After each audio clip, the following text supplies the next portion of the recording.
प्रिय मित्रों, आप सभी को नमस्कार। अटल अनुसंधान एकेडमी में आप सभी का हार्दिक स्वागत है। मित्रों, पिछली क्लास में आपने भारतीय संविधान के भाग 5 के अंतर्गत सर्वोच्च न्यायालय एवं भाग 6 के अंतर्गत उच्च न्यायालयों के बारे में विस्तृत रूप से अध्ययन किया था।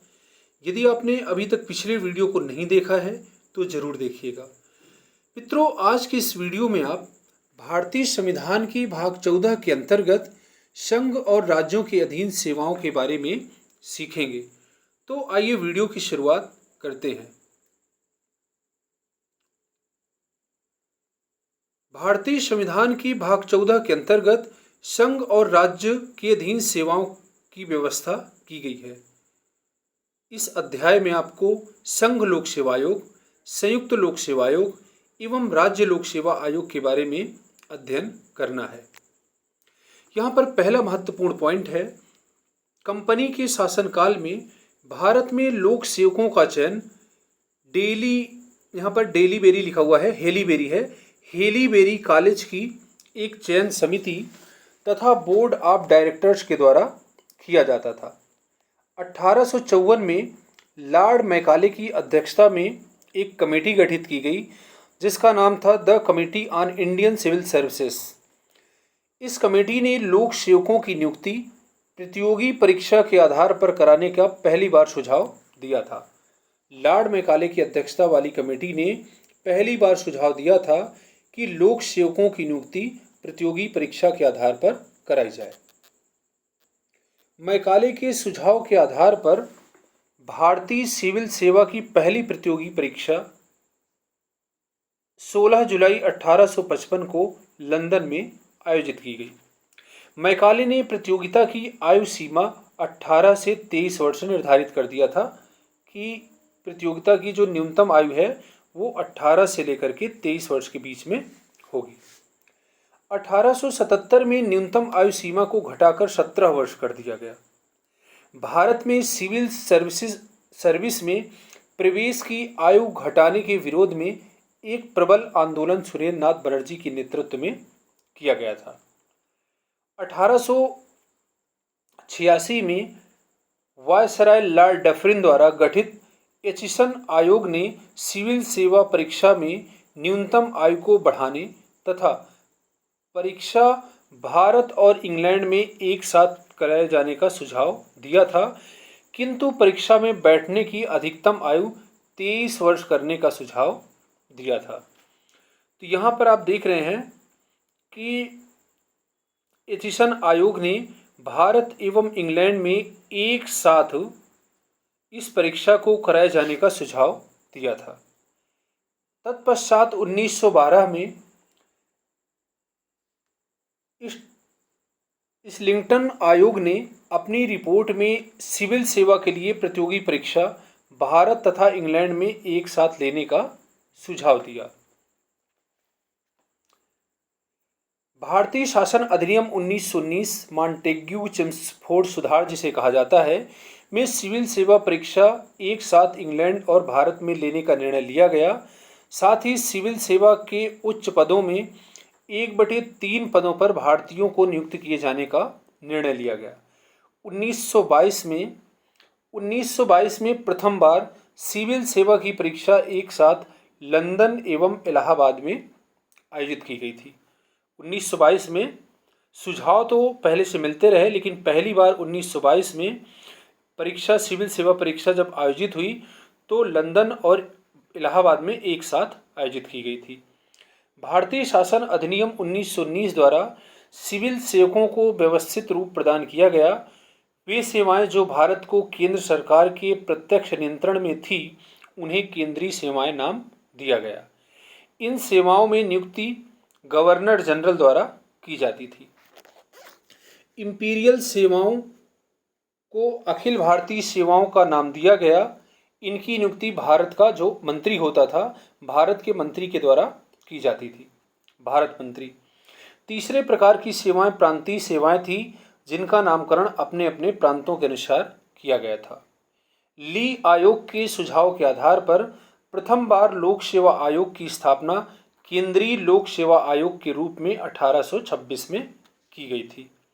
केंद्रीय लोक सेवा आयोग की स्थापना कब की गई थी? 1826 में। इसके बाद भारतीय शासन अधिनियम 1935 के तहत इसका नाम बदलकर, केंद्रीय लोक सेवा आयोग का नाम बदलकर संघीय लोक सेवा आयोग, फेडरल पब्लिक सर्विस कमीशन कर दिया गया था। 26 जनवरी 1950 को भारतीय संविधान लागू होने पर संघीय लोक सेवा आयोग, जिसकी स्थापना 1935 के भारतीय शासन अधिनियम के तहत की गई थी, का नाम बदलकर संघ लोक सेवा आयोग, यूनियन पब्लिक सर्विस कमीशन कर दिया गया। तो मित्रों, यहाँ पर ये डेट बहुत ही इम्पॉर्टेंट है, इसको आपको याद रखना चाहिए कि जो भारत का लोक सेवा आयोग था उसका पहले नाम था केंद्रीय लोक सेवा आयोग। केंद्रीय लोक सेवा आयोग की स्थापना कब की गई थी? 1826 में की गई थी। इसके बाद केंद्रीय लोक सेवा आयोग का नाम बदल दिया गया और उसको संघीय लोक सेवा आयोग नाम दिया गया, फेडरल पब्लिक सर्विस कमीशन का नाम दिया गया। इसके बाद 26 जनवरी 1950 को इसका नाम बदलकर संघ लोक सेवा आयोग, यूनियन पब्लिक सर्विस कमीशन कर दिया गया। तो ये महत्वपूर्ण पॉइंट्स थे, इनको आप अच्छे से याद रखेंगे। अब बात करते हैं लोक सेवाओं के प्रकार, काइंड्स ऑफ पब्लिक सर्विसेज। तो पहली है अखिल भारतीय सेवाएं। अखिल भारतीय सेवाएं, अखिल भारतीय सेवाएं उन्हें कहा जाता है जिनके अधिकारी केंद्र यानी संघ लोक सेवा आयोग द्वारा भर्ती किए जाते हैं तथा केंद्र के मूल नियंत्रण में रहते हैं, जबकि सेवाएं राज्यों को देते हैं। यह संघ एवं राज्यों के लिए साझा सेवा है। जैसे आईएएस अधिकारी होते हैं, इनकी परीक्षाएं कराने का कार्य संघ लोक सेवा आयोग द्वारा की जाती है और केंद्र के नियंत्रण में भी रहते हैं, किंतु ये जो है सेवाएं अपनी राज्यों को प्रदान करते हैं।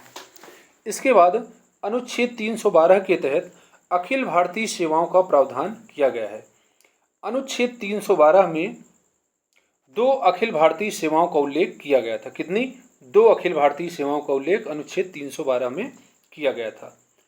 1966 में भारतीय वन सेवा नामक तीसरी अखिल भारतीय सेवा की स्थापना की गई। इस प्रकार से वर्तमान में 3 अखिल भारतीय सेवाएं हैं। पहला है भारतीय प्रशासनिक सेवा, इंडियन एडमिनिस्ट्रेटिव सर्विस, जिसको आईएएस बोलते हैं। दूसरा है भारतीय पुलिस सेवा, इंडियन पुलिस सर्विस और इंडियन पुलिस सर्विस। इसके बाद है भारतीय वन सेवा, इंडियन फॉरेस्ट सर्विस।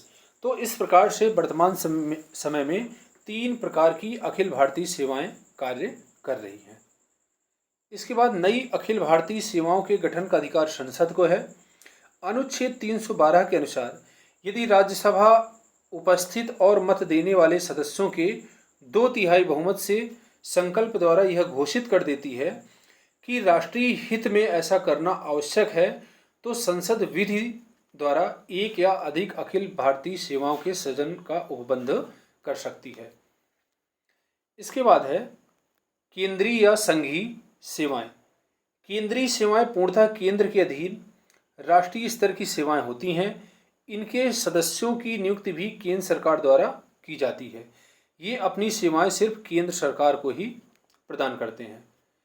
केंद्रीय तथा अखिल भारतीय सेवाओं के सदस्यों की नियुक्ति संघ लोक सेवा आयोग यूपीएससी की सिफारिश पर राष्ट्रपति द्वारा की जाती है।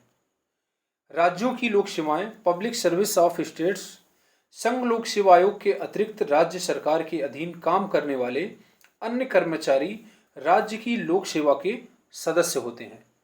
राज्य लोक सेवा आयोग के सदस्यों की नियुक्ति राज्य लोक सेवा आयोग की सिफारिश पर राज्यपाल द्वारा की जाती है। इनकी नियुक्ति तथा सेवा शर्तें राज्य विधानमंडल द्वारा निर्मित विधि के अधीन होती हैं। अब बात करते हैं लोक सेवा आयोग। लोक सेवा आयोग के बारे में प्रावधान अनुच्छेद 312 से लेकर के अनुच्छेद 323 तक किए गए हैं।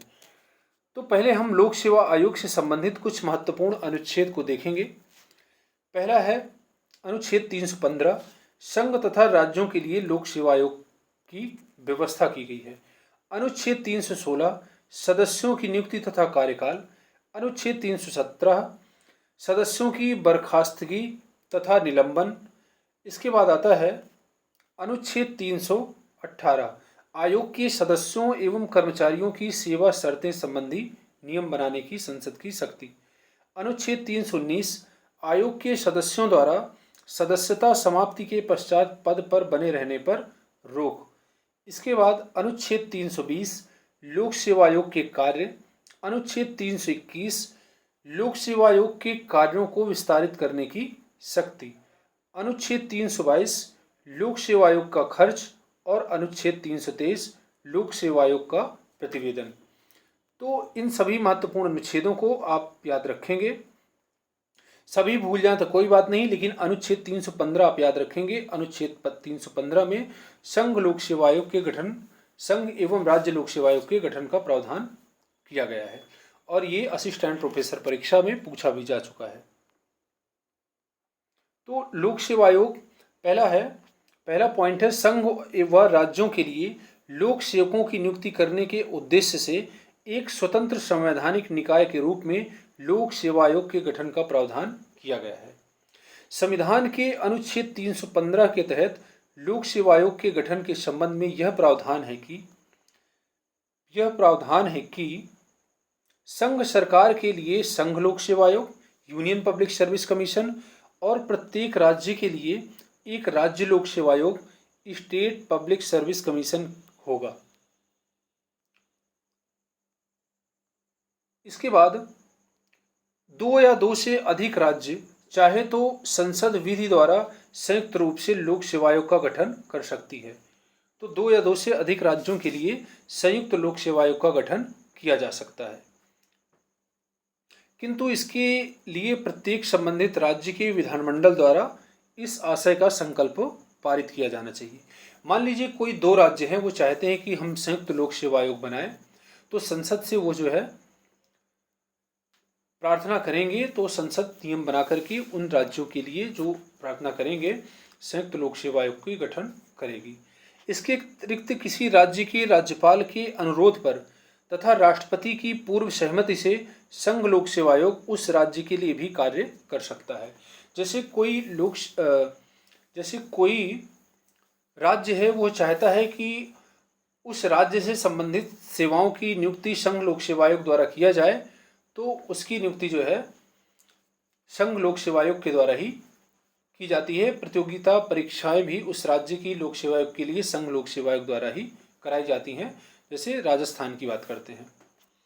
इसके बाद है संघ लोक सेवा आयोग तथा संयुक्त लोक सेवा आयोग के सदस्यों व कर्मचारियों की संख्या तथा सेवा शर्तें राष्ट्रपति द्वारा तथा राज्य लोक सेवा आयोग के सदस्यों व कर्मचारियों की संख्या एवं सेवा शर्तें राज्यपाल द्वारा निर्धारित की जाती हैं। सदस्यों की नियुक्ति तथा पदावधि। संविधान के अनुच्छेद 316 में लोक सेवा आयोग संविधान के अनुच्छेद 316 में लोक सेवा आयोग के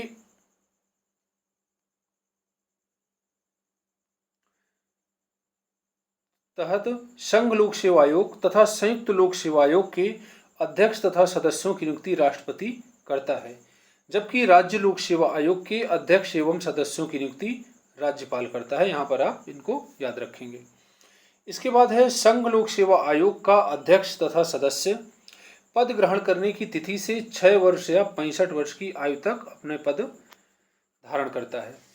राज्य लोक सेवा आयोग व संयुक्त लोक सेवा आयोग के अध्यक्ष तथा सदस्य 6 वर्ष या 62 वर्ष की आयु तक अपना पद धारण करते हैं।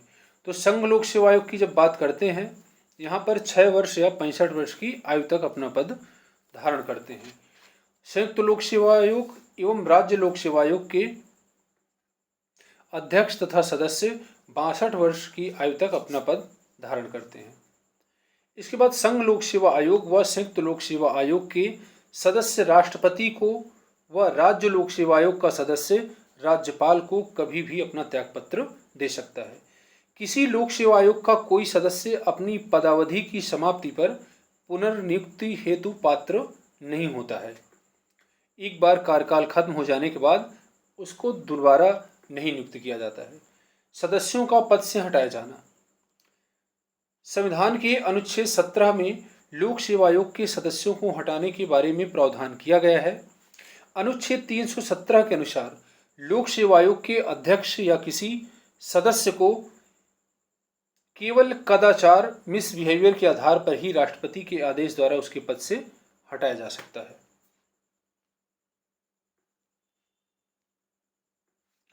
उच्चतम न्यायालय द्वारा दी गई जांच रिपोर्ट की सलाह के आधार पर राष्ट्रपति या राज्यपाल अध्यक्ष व अन्य सदस्यों को निलंबित कर सकते हैं। इसके बाद आयोग के अध्यक्ष तथा सदस्यों पर प्रतिषेध।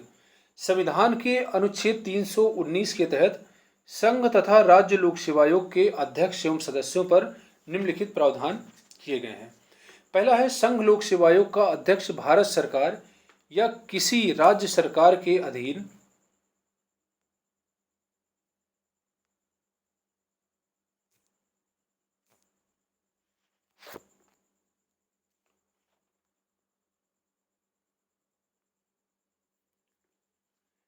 आयोग का अध्यक्ष तथा सदस्यों पर प्रतिबंध। संविधान के अनुच्छेद 319 के अनुसार 319 के तहत संघ तथा राज्य लोक सेवा आयोग के अध्यक्ष एवं सदस्यों पर निम्नलिखित प्रतिबंध है। पहला है, संघ लोक सेवा आयोग का अध्यक्ष भारत सरकार या किसी राज्य सरकार के अधीन किसी भी पद को धारण नहीं करेगा। इसके बाद अगला है, किसी राज्य लोक सेवा आयोग का अध्यक्ष संघ लोक सेवा आयोग के अध्यक्ष या सदस्य के रूप में या किसी अन्य राज्य लोक सेवा आयोग के अध्यक्ष के रूप में पद धारण कर सकता है, लेकिन भारत सरकार या किसी राज्य सरकार के अधीन कोई भी पद धारण नहीं कर सकता है। संघ लोक सेवा आयोग के सदस्यों को उस राज्य के अलावा किसी राज्य लोक सेवा आयोग के अध्यक्ष के रूप में नियुक्त किया जा सकता है, लेकिन वह भारत या राज्य सरकार के अधीन किसी भी पद को धारण नहीं कर सकता।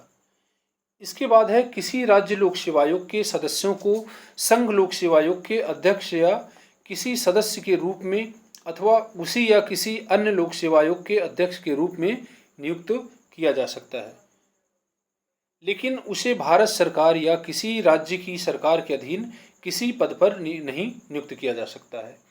लोक सेवा आयोग के कार्य। Function of public service commission. संविधान के अनुच्छेद 320 में लोक सेवा आयोग के कार्यों के बारे में प्रावधान किया गया है। पहला है, संघ लोक सेवा आयोग संघ की सेवाओं तथा राज्य लोक सेवा आयोग राज्य की सेवाओं में नियुक्ति के लिए परीक्षाओं का संचालन कराते हैं। इसके बाद है, यदि दो या दो से अधिक राज्य संघ लोक सेवा आयोग से यह प्रार्थना करें कि वह किसी विशेष सेवा के लिए संयुक्त भर्ती की योजना बनाने और लागू करने में उन राज्यों की सहायता करे, तो संघ लोक सेवा आयोग ऐसी सहायता देने के लिए कर्तव्यनिष्ठ होगा। इसके बाद अगला है, संघ तथा राज्य लोक सेवा आयोग का कर्तव्य यह है कि वह प्रतिवर्ष अपने द्वारा किए जाने वाले कार्यों की रिपोर्ट राष्ट्रपति यानी संघ लोक सेवा आयोग अपनी रिपोर्ट राष्ट्रपति को देगा तथा राज्य लोक सेवा आयोग अपनी रिपोर्ट राज्यपाल को सौंपेगा। राष्ट्रपति या राज्यपाल ऐसी रिपोर्ट प्राप्त होने पर उसे यथास्थित संसद या राज्य विधानसभा के समक्ष रखता है, तो राष्ट्रपति इस रिपोर्ट को संसद के समक्ष एवं राज्यपाल इस रिपोर्ट को राज्य विधानमंडल के समक्ष रखते हैं। तो मित्रों, इस वीडियो के माध्यम से लोक सेवा आयोग के बारे में आपने विस्तृत रूप से सीखा है और मुझे उम्मीद है आपकी परीक्षा में यहाँ से प्रश्न पूछा जाएगा, तो प्रश्न छूट करके नहीं जाएगा, आप लोग आराम से कर लोगे।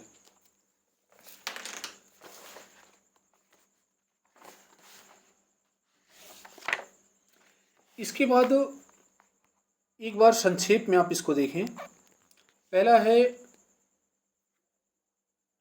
1854 में लॉर्ड मैकाले की अध्यक्षता में एक कमेटी का गठित की गई और उसने लोक सेवकों की नियुक्ति प्रतियोगी परीक्षा के आधार पर कराने का सुझाव दिया। इसके बाद मैकाले के सुझाव के आधार पर 16 जुलाई 1855 में पहली बार लंदन में परीक्षा आयोजित की गई। इसके बाद है,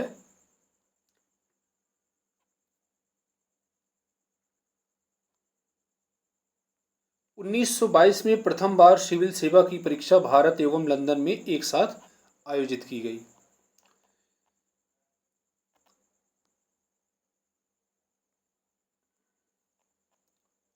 यहाँ पर आप देख रहे हैं केंद्रीय लोक सेवा आयोग का गठन 1826 में हुआ। केंद्रीय लोक सेवा आयोग का नाम बदल के 1935 में इसको संघीय लोक सेवा आयोग कर दिया गया और 1950 में इसका नाम बदल करके यूनियन पब्लिक सर्विस कमीशन कर दिया गया, संघीय लोक सेवा आयोग कर दिया गया। तो पहले नाम था केंद्रीय लोक सेवा आयोग, इसके बाद इसका नाम हुआ संघीय लोक सेवा आयोग और इसके बाद संघीय लोक सेवा आयोग मतलब फेडरल पब्लिक सर्विस कमीशन और इसके बाद जो है संघ लोक सेवा आयोग इसको बोलते हैं, संघीय नहीं है, संघ लोक सेवा आयोग यूनियन पब्लिक सर्विस कमीशन इसका नाम कर दिया गया है, संघ लोक सेवा आयोग। इसके बाद भारत में 3 प्रकार की अखिल भारतीय सेवाएं हैं, भारतीय प्रशासनिक सेवा, भारतीय पुलिस सेवा और भारतीय वन सेवा।